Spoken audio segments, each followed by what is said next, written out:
श्री स्वामी समर्थ. यंदा 31 ऑगस्टला रविवारी गौरी आवाहन केले जाणार आहे.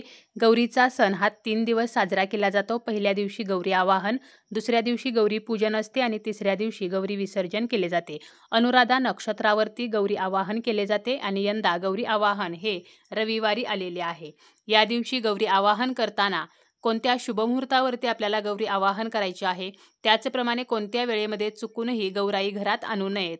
तसेच दुसऱ्या दिवशी गौरी पूजनाचा शुभमुहूर्त काय आहे, कोणत्या वेळी गौरी पूजन अजिबात करू नये, गौरीच्या 3 दिवसांचे 3 नैवेद्य कोणते, पहिल्या दिवशी कोणत्या भाजीला मान आहे, तसेच आपण कोणत्या चुका टाळायच्या आहेत आणि कोणती भाजी ही नैवेद्यामध्ये चुकूनही करायची नाही, अशी संपूर्ण माहिती आपण आजच्या या व्हिडिओमध्ये पाहणार आहोत.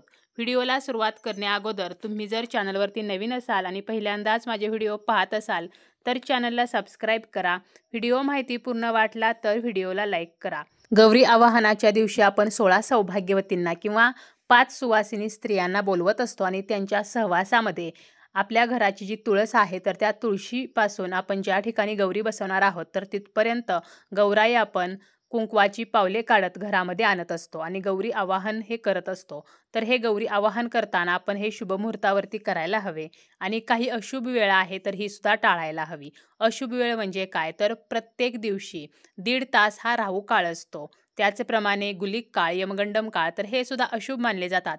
परंतु राहू काळामध्ये मात्र आपल्याला कोणतीही पूजा जी आहे तर ती करायची नसते. कारण या काळामध्ये राहू जो आहे तर तो पृथ्वीकडे टक लावून पाहत असतो आणि राहू काळामध्ये जर आपण कोणती पूजा केली तर त्याचे फळ मिळणे कठीण होत असते. राहू काळामध्ये केलेली पूजा ही कधीही फलित होत नाही. म्हणूनच राहू काळ आपल्याला वर्ज्य करायचा आहे. प्रत्येक शहरानुसार राहू काळ जो आहे तर तो बदलत असतो. कारण प्रत्येक दिवसाचा जो सूर्योदय आहे आणि सूर्यास्त आहे यामधील जो वेळ आहे तर याचे संपूर्ण वेळेचे 8 भाग केले जातात आणि या 8 भागामधील सोमवारी 2रा भाग, मंगळवारी 7वा भाग, बुधवारी 5वा, गुरुवारी 6वा, शुक्रवारी 4था, शनिवारी 3रा आणि रविवारी 8वा भाग हा राहू काळ असतो. आणि गौरी आवाहन जे आहे तर ते रविवारी होणार आहे. म्हणजे 8वा भाग जो आहे तर तो आपल्याला वर्ज्य करायचा आहे. गौरी पूजन जे आहे तर ते सोमवारी आहे, त्यामुळे 2रा भाग जो आहे तर तो आपल्याला वर्ज्य करायचा आहे. आता शुभमुहूर्त काय आहे तर हे आपण पहिल्यांदा पाहूया आणि यानंतर कोणत्या वेळेमध्ये चुकूनही गौरी घरात आणायच्या नाहीत तर हे आपण पाहणार आहोत. यंदा गौरी आवाहनाचा शुभमुहूर्त हा रविवारी 31 ऑगस्टला दुपारी 3:57 ते 5:25 हा 1.5 तास शुभमुहूर्त दिलेला आहे. परंतु राहू काळ जो आहे तर तो कधी सुरू होणार आहे, तर राहू काळ हा रविवारी सायंकाळी 5:17 सुरू होणार आहे आणि 6:50 संपणार आहे. त्यामुळे आपल्याला जे गौरी आवाहन करायचे आहे तर ते 3:57 पासून ते 5:17 ह्या अत्यंत शुभ वेळेमध्ये करायचे आहे. परंतु चुकूनही राहू काळ सुरू झाल्यानंतर म्हणजे 5:17 नंतर गौरी आवाहन करू नये. जरी शुभमुहूर्त हा 5:25 दिलेला असला तरी सुद्धा आपल्याला राहू काळामध्ये गौरी आवाहन करणे हे टाळायचे आहे.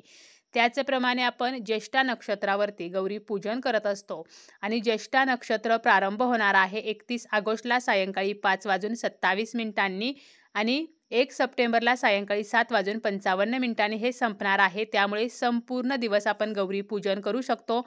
गौरी पूजन मुहूर्त जो आहे तर तो 1 सप्टेंबरला पहाटे 5:59 सुरू होणार आहे आणि सायंकाळी 6:53 संपणार आहे. हा जरी शुभमुहूर्त असला तरी सुद्धा या दिवसाचा राहू काळ आपल्याला वर्ज्य करायचा आहे. आणि गौरी पूजन दिवसाचा म्हणजेच 1 सप्टेंबरचा राहू काळ हा सकाळी 8 वाजल्यापासून सुरू होणार आहे आणि 9:32 असणार आहे. त्यामुळे हा जो काळ आहे तर तो आपल्याला वर्ज्य करायचा आहे आणि उरलेल्या संपूर्ण दिवसभरामध्ये आपण गौरी पूजन हे करू शकतो. पहिल्या दिवशी गौरीला कोणता नैवेद्य असतो, तर बाजरीची भाकरी, त्यावरती भाताची मुदी आणि त्यावरती तूप घालायचं, थोडासा गूळ घालायचा आणि बाजूला शेपूची भाजी. शेपूच्या भाजीला या दिवशी अनन्यसाधारण असे महत्त्व आहे. याचप्रमाणे आपण मेथीची किंवा इतर भाज्या सुद्धा बनवू शकतो. परंतु जी काही आपण गौरीसाठी भाजी बनवणार आहोत तर यामध्ये चुकूनही कांदा लसूण वापरायचा नाही. कारण कोणताही नैवेद्य आपण जेव्हा दाखवतो तर तो कांदा लसूण विरहित असावा. त्याचप्रमाणे चुकूनही आपल्याला मांसाहार हा गौरीच्या 3 दिवसांमध्ये घरामध्ये अजिबात करायचा नाही. मांसाहाराला स्पर्शही करायचा नाही. आता दुसऱ्या दिवशी काय नैवेद्य असणार आहे, तर या दिवशी आपण पुरणपोळीचा त्याचप्रमाणे महापक्वानांचा नैवेद्य दाखवत असतो. एका ताटामध्ये 5 पुरणपोळ्या, त्यासोबत भात, आमटी, वरण, तूप, कढी, वड्या, त्याचप्रमाणे ज्वारीच्या पिठाची आंबील, आंबाडीची भाजी, 16 भाज्यांची एकत्र भाजी, कुरडई, भजी, पापड. तर ह्या सर्व पदार्थांचा वापर करून आपल्याला एक ताट तयार करायचं आहे. आणि त्याचप्रमाणे आपण फराळाचे पदार्थसुद्धा ठेवू शकतो. मग शंकरपाळी, लाडू, चकली, चिवडा, करंजी, तर असे फराळाचे पदार्थसुद्धा नैवेद्यामध्ये ठेवू शकतो. गौरी पूजनाचा दिवस हा अत्यंत खास असतो. या दिवशी गौराईंची 16 दिव्यांनी आरती केली जाते. त्याचप्रमाणे सौभाग्यवतींना घरी बोलावून हळदी कुंकूसुद्धा केले जाते. सौभाग्यवतींची आपण या दिवशी ओटीसुद्धा भरू शकतो, आपल्याला जसं जमेल तशी. त्याचप्रमाणे गौरी पूजनाच्या दिवशी आपण गौरीची सुद्धा ओटी भरत असतो. गौरीची ओटी कशी भरावी याची इन डिटेल माहिती देणारा व्हिडिओसुद्धा आपल्या चॅनलवरती आहे, तर तो सुद्धा तुम्ही पाहू शकता. तसेच आवर्जून आपल्याला या दिवशी गौराईंना तांबूलसुद्धा बनवायचा आहे, किंवा आपण मार्केटमधून सुद्धा तांबूल आणू शकतो. आणि नैवेद्यानंतर तांबूल हे सुद्धा गौरी पुढे आपल्याला ठेवायचं आहे. तिसऱ्या दिवशी नैवेद्य असतो तो म्हणजे साखर भात, लाह्या किंवा शेवयाची खीर. या दिवशी दोरे घेतले जातात. त्याचप्रमाणे या दिवशी आपल्या घरी दोरे घेण्यासाठी ज्या स्त्रिया येतात किंवा हळदी कुंकवासाठी ज्या महिला येतात, तर त्यांची ओटी आपल्याला लाह्यांनी किंवा चिरमुऱ्यांनी भरायची आहे.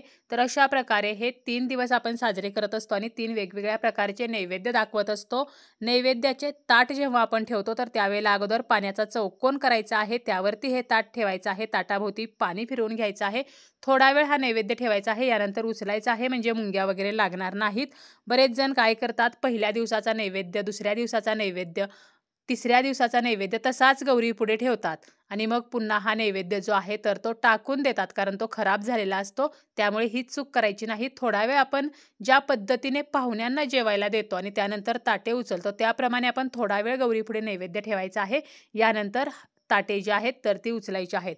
त्याचप्रमाणे आपण गौरी पूजन करत असतो. त्या दिवशी काही चुका ज्या आहेत तर त्यासुद्धा आपल्याला करायच्या नाहीत, किंवा 3 दिवस जे गौरीचे आहेत या 3 दिवसांमध्ये ह्या चुका करायच्या नाहीत. चुकूनही आपल्याला काळ्या रंगाचे वस्त्र परिधान करायचे नाहीत. त्याचप्रमाणे आपल्याला गौरीपुढे पाय पसरून बसायचं नाही. तसेच आपण गौराईचं तोंड हे दक्षिण दिशेला येईल अशा प्रकारे गौरी बसवायच्या नाहीत, किंवा आपलं तोंड दक्षिणेला येईल अशा प्रकारे पूजा करायची नाही. पूजेला सुरुवात करण्या अगोदर आपल्याला स्वच्छ वस्त्रच परिधान करायचे आहे. पूजेपूर्वी आपल्याला दिवा प्रज्वलित करायचा आहे. दिवा हा खंडित झालेला नसावा, व्यवस्थित असावा, स्वच्छ असावा. त्याचप्रमाणे दिवा ठेवताना दिव्याखाली काही ना काही आसन द्यायचं आहे. तांदूळ किंवा फुलांच्या पाकळ्या ठेवून किंवा एक प्लेट ठेवून त्यावरती दिवा ठेवायचा आहे. डायरेक्ट खाली जमिनीवरती दिवा ठेवायचा नाही. गौराईंना म्हणजेच महालक्ष्मींना आपण नमस्कार करतो, त्यावेळेला दोन्ही हातांनी नमस्कार करायचा आहे. एका हाताने चुकूनही नमस्कार करायचा नाही. गौराईंसमोर बसून उगीचच कोणाशीही गप्पा मारायच्या नाहीत किंवा मोबाईलवरती बोलायचं नाही. गौराईंना आपल्याला सुकलेली किंवा खराब झालेली फुले अर्पण करायची नाहीत. त्याचप्रमाणे खराब झालेली फळे सुद्धा पूजेमध्ये ठेवायची नाहीत. गौराईंना ओवाळताना आपल्या उजव्या हाताने ओवाळायचं आहे. त्याचप्रमाणे गौराईंना आपण ज्या साड्या नेसवतो, तर यामध्ये सुद्धा काळ्या रंगाचा वापर आपल्याला अजिबात करायचा नाही. गौरीच्या सणामध्ये मांसाहार करायचा नाही आणि नैवेद्यात बनवलेल्या पदार्थांमध्ये सुद्धा कांदा लसणाचा वापर करायचा नाही. कोणाचाही अपमान करायचा नाही, कोणत्याही महिलेला दुखावायचं नाही. आपण जे मंत्र स्तोत्र म्हणतो तर ते मोठ्याने म्हणायचं आहे.